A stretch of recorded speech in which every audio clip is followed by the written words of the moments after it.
Në organizim të komunës së Kërçovës dhe në bashkëpunim me shkollat e gjuhës shqipe dhe shkollës së Valleve pranë qendrës për kulturë me një program madhështor kulturor-artistik, u shënua 7 marsi Dita e Mësuesit, që i referohet hapjes së shkollës së parë shqipe në 7 mars të vitit 1887 në Korçë. Programi për shënimin e kësaj dite filloi me intonimin e himnit kombëtar.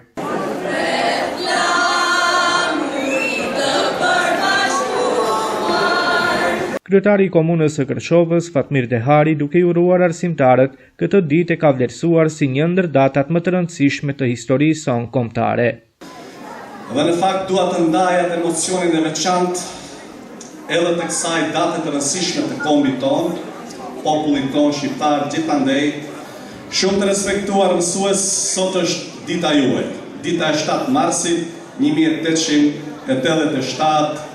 2025, 138 vite, plot sakrifis për kushtim, mund, dije, ndriçim, udhëheqje.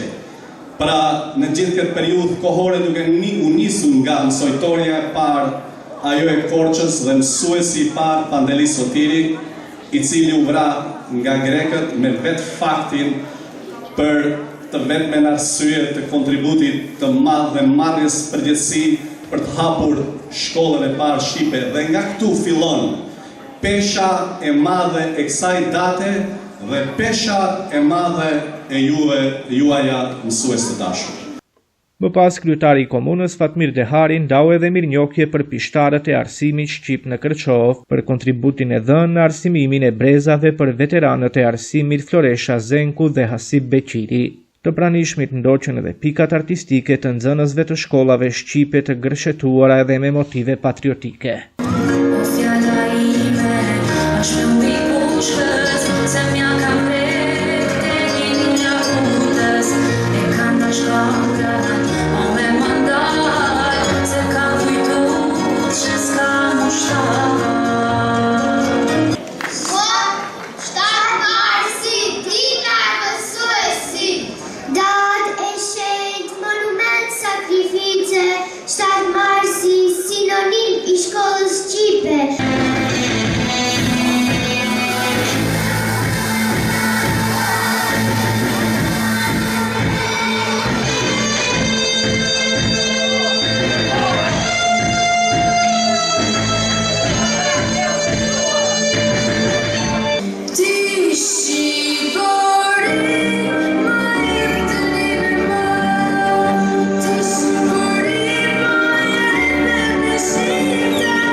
Marshuri linda si të gjallë në për ne.